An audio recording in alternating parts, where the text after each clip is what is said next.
According to World Health Organization, Kenya loses about 5% of its GDP to traffic crashes. And the question is this: what are we doing to reduce these numbers? This week, our conversation revolves around road safety, and we are talking to the Director General of National Transport and Safety Authority, Judge Njao. Thank you very much indeed for joining us here. Thank you, Brian. Since 2015, you'd realize that traffic crashes have been growing at a rate of 20% on an annual basis. Yet we have an institution whose major mandate is to ensure there is road safety in this country. Why has this been the case? Very well placed question. Since 2015, we have had a number of causes that are related to the increase of accidents. We have had a number of increments in the number of vehicles operating on our roads, increased capacity of our roads being built, and also the introduction of other new entities such as the motorcycle environment has grown quite exponentially over the years. So this has led to various factors that we have been trying to mitigate to do the reduction of carnage in our country. What challenges would you say you have been facing in this quest to try and suppress the number of road fatalities in this country? Some of the challenges that we have faced was the first beginning with the licensing. The licensing regime had some significant challenges. As you're aware, the driving curricular regulations were last done in 1971, which have since been revised by the National Parliament and have now been implemented. So we are now able to have a study curricula, we're able to train drivers, and so we can be able to license them. So that was the first area. Another area was the number of unroadworthy vehicles. We have since digitized our motor vehicle inspection center to try and curb and ensure that we have got roadworthy vehicles on our roads. Lastly, we have been trying to engage with the National Police Service to increase our collaboration when it comes to the enforcement of the Traffic Act in areas, for example, of high speeds, drinking and driving, and other factors that are there within our road sector, and especially when it comes to the infrastructure, such as proper signage, that we're working with infrastructure entities. The question of road safety in this country is not just a mandate of NTSA. There are other multiple players. Absolutely. For example, we have the Kenya National Highways Authority, we have KURA, we have KERA, we have traffic police. So at what point do you converge, to share ideas and agree on the way forward? We have got multiple forums that we converge with them. So let me start first with the infrastructure entities. So the infrastructure entities, as you rightfully pointed out, you have the National Highway Authority, who are mainly building the highways between two cities. And we have got the Director General, who we engage with quite frequently. We have got the Urban Roads Authority, which is under the KURA, where we engage with them. Also, there's one other entity, which is KERA, but also the county government. The county government have a very large infrastructure. When it comes to the collaboration with the Inspector General, we have multiple forums where we lastly, like for example, a month ago, we had meetings with the regional police commanders, county police commanders, to try and integrate the measures that we're trying to put so that they're able to implement them on our roads in this country. NTSA was formed back in the year 2012. I mean, there was a lot of optimism that finally the question of road safety in this country was going to be addressed in a holistic manner. Would you say that this has happened almost 10 years down the line? Yes, absolutely. By the implementation of various sets of regulatory frameworks.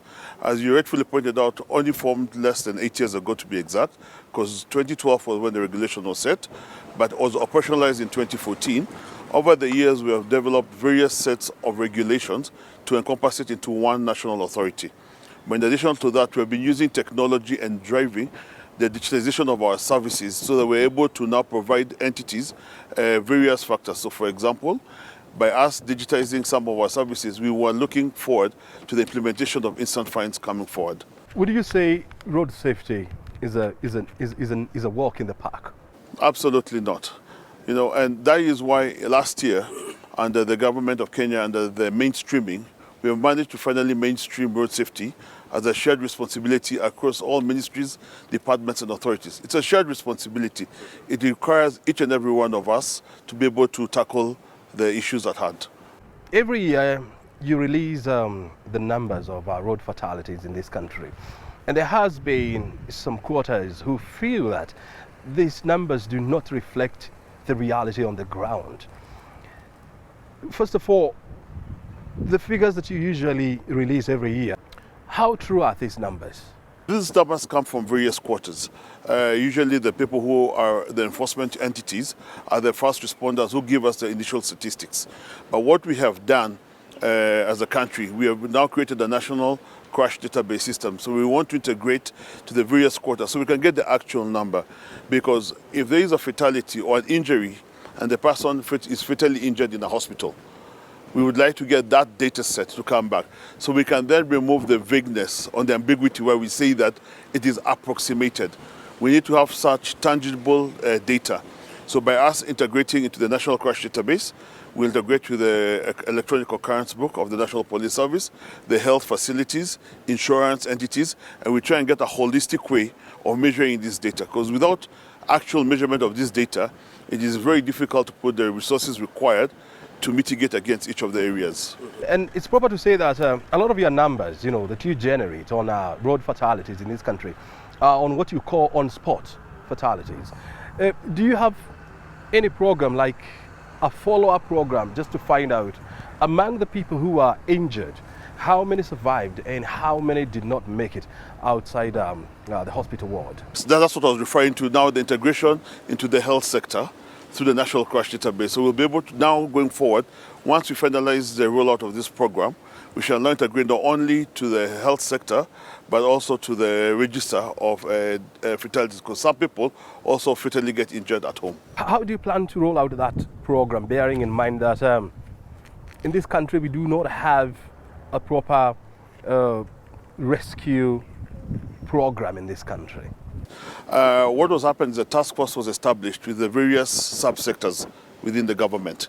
So we have been meeting holistically, and each of the players are now part of the program. So we started off the trial program, we have done the base setup, and we have started the preliminary data collection.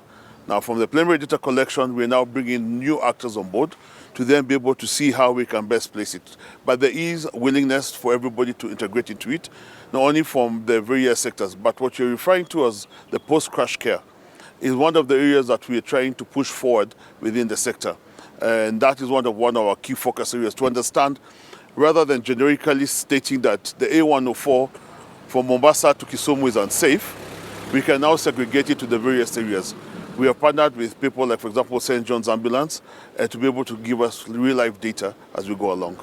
There was a suggestion that NTSA was supposed to set up some sort of emergency and rescue services, or centers along major arteries in this country. Do we still have thoughts around that proposal? That has been taken up slightly differently. We've been using the public-private partnership of private sector who have since born and taken over. For example, in Naivasha, we have been working with Nursing Hands. Nursing Hands have set up our recovery center. In example, in Mololongo, we have a similar one.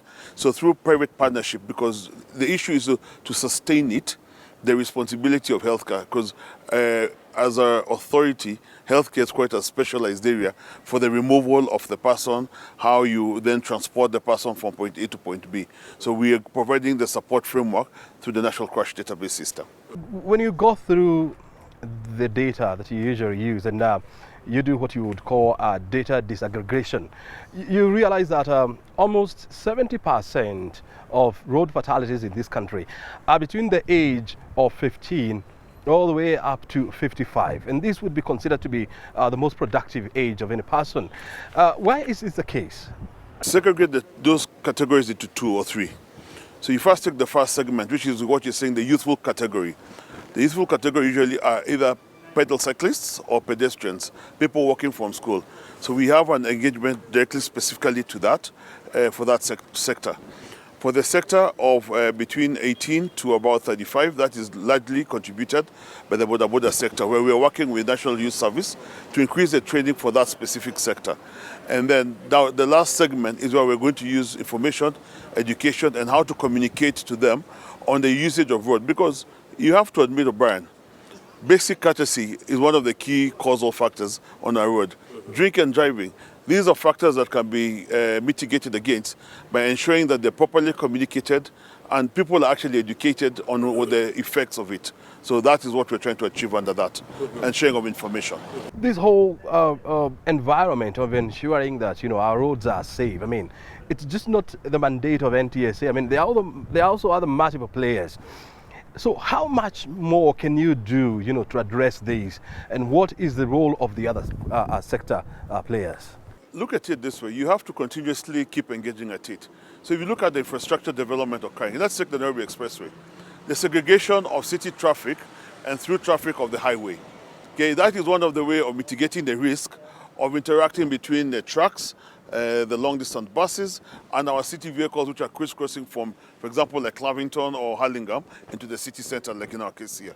So by that infrastructure and providing adequate input during the development phase from the design sector, and again through the implementation, and at the end we look at it to see how we can best place the factors. So you have to continuously engage because we are a growing entity, we are heavily infrastructure building, and that also you have to look at it that then thereafter we should start seeing the results yielding fruit. So when you have a situation whereby you're in a sector where there are multiple players and they are placed in different ministries, like you have Kenha, Kura, and Kera, in the Ministry of Transport.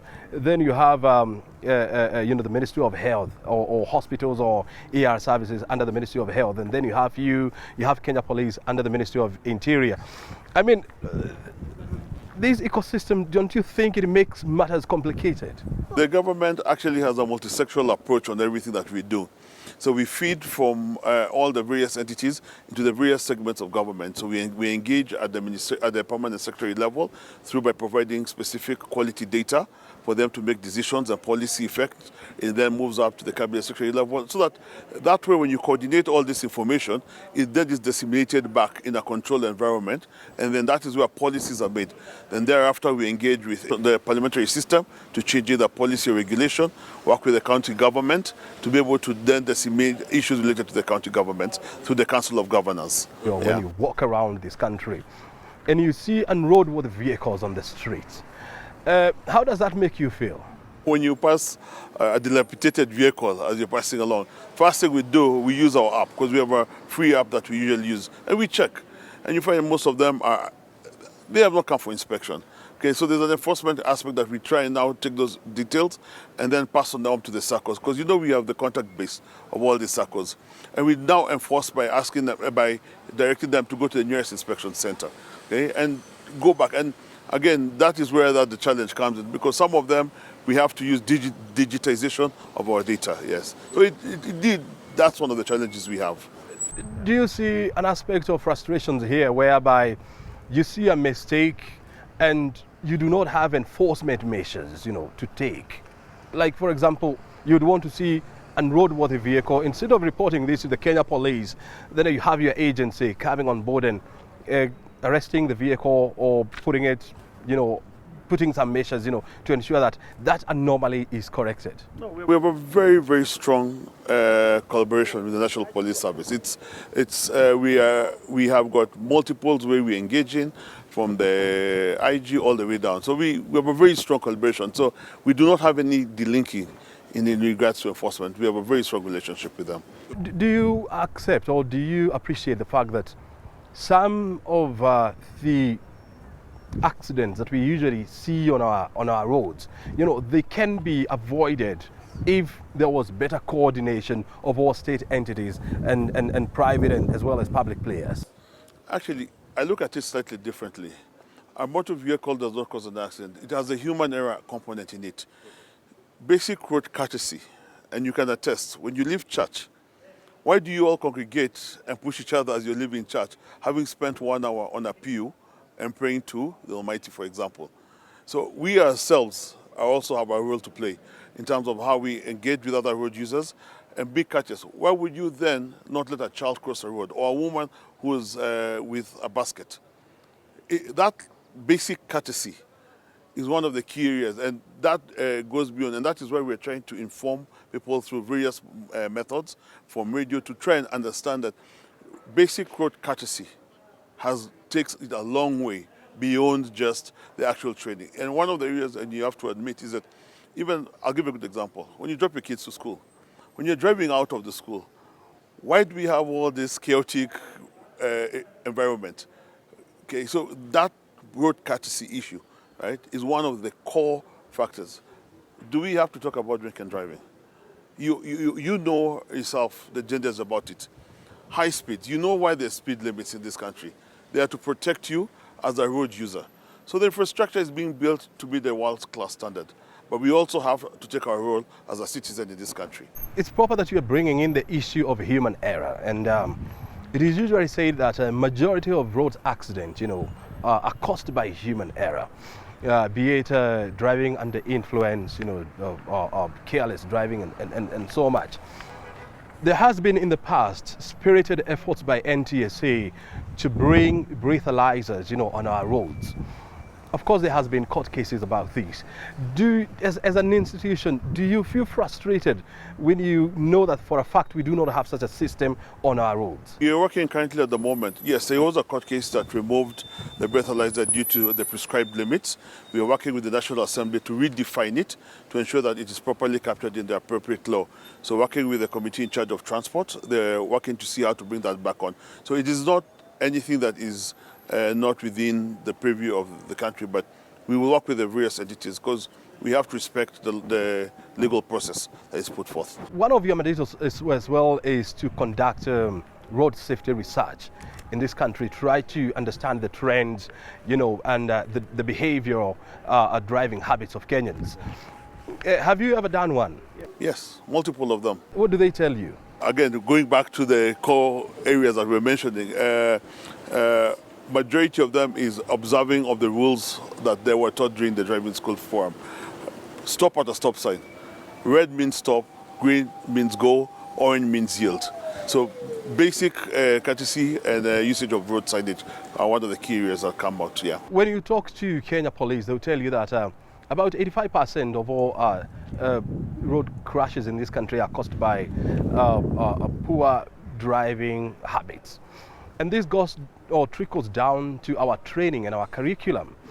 I know you have embarked on a process of recertifying all driving licenses, but are you really in a capacity to do that as an institution? Yes, we currently have revalidated all the driving schools and come up with a basic curriculum that has already been approved at the Curriculum Institute, that we're able to now create a standard platform where we can then be able to now oversight the driving schools.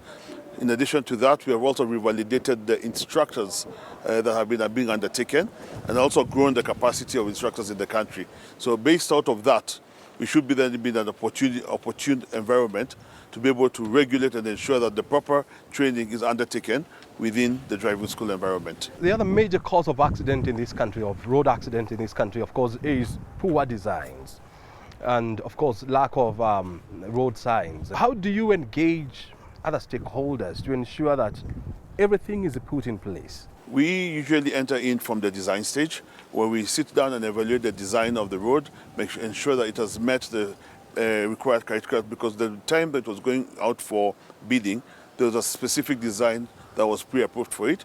And then we work with the road agencies during the construction up to the implementation stage.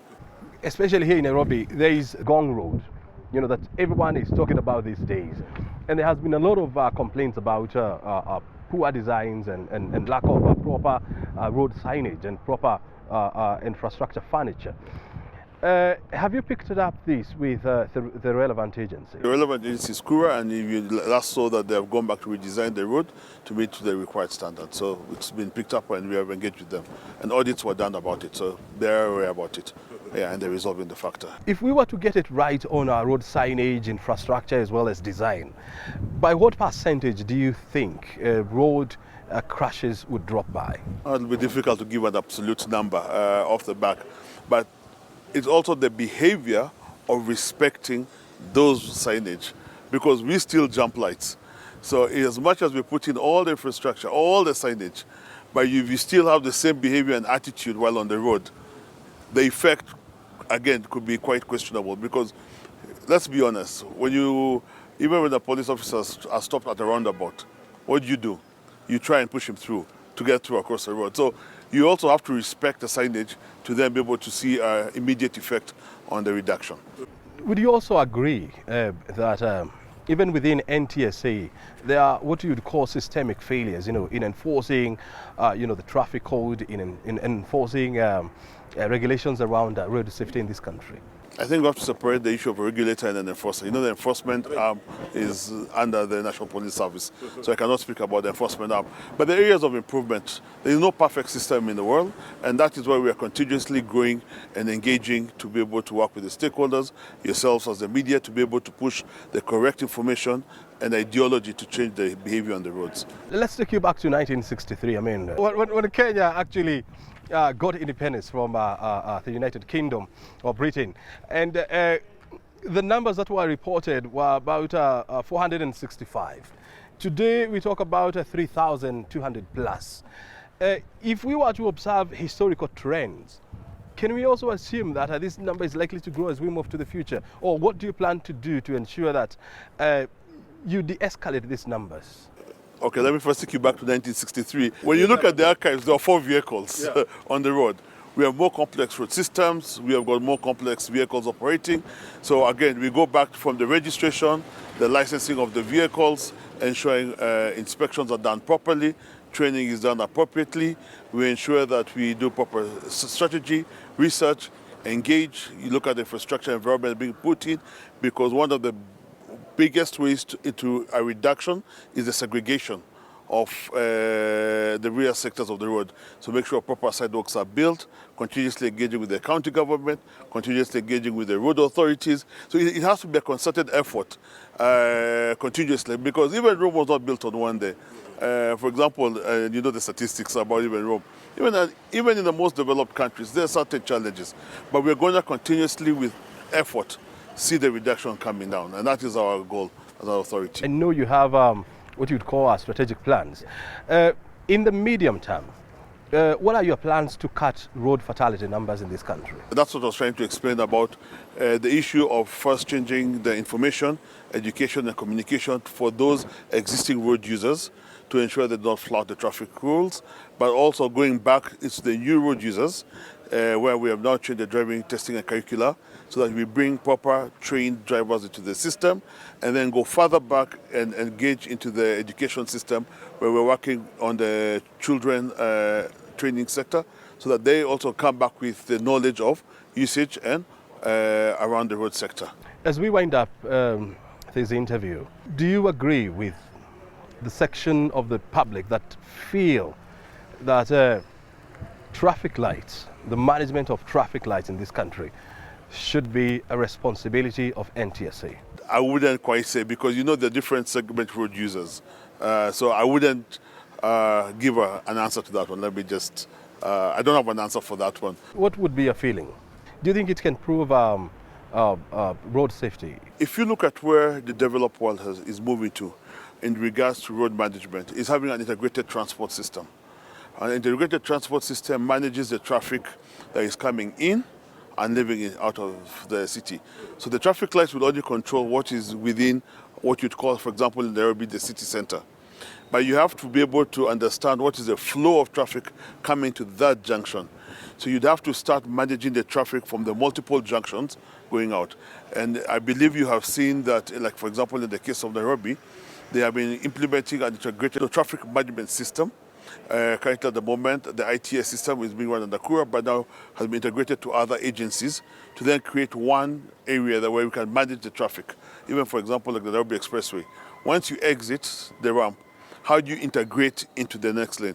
So that effective communication of traffic management would be best placed if it's integrated. And that is where the Nairobi, for example, in Nairobi, it's headed towards. That is why I believe they're planning to do 1 or 2 junctions in Nairobi to automate the junctions so that you have better flow of traffic in and out. For people who are watching this program, what message would you be having for them? Respect, courtesy on the road.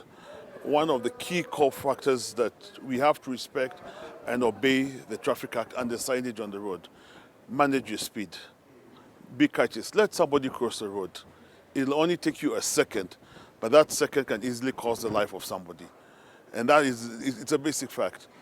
Let us respect the pedal cyclists, because there is a distance you're supposed to keep of 1.5 meters. So to allow them to pedal, and they're usually on the left side of the road, let us also respect both the border respect the drivers and the drivers respect the borders. So we do not have a conflict in terms of road usage. And if every person respects all aspects of the usage of the road, we should see a reduction. So that would be my ask to all Kenyans. And now that you have brought about the issue of borders, is it possible to regulate the border industry in this country? Yes, we are working extremely hard at it. And that's why we mentioned we're starting off from the licensing, from the training. Currently, as we speak, as today, we are doing examination of 844 down in Kajiado area. And we're partnered with NYS. It is possible to regulate, and we are planning to regulate it, and we are going to regulate the sector. Anything else? No, that's it. Asante sana for finding time to be with us. Thank you very much. We have been talking to the Director General of National Transport and Safety Authority, George Njao, on what the authority is doing to upscale road safety in this country. And of course, you have heard it from him.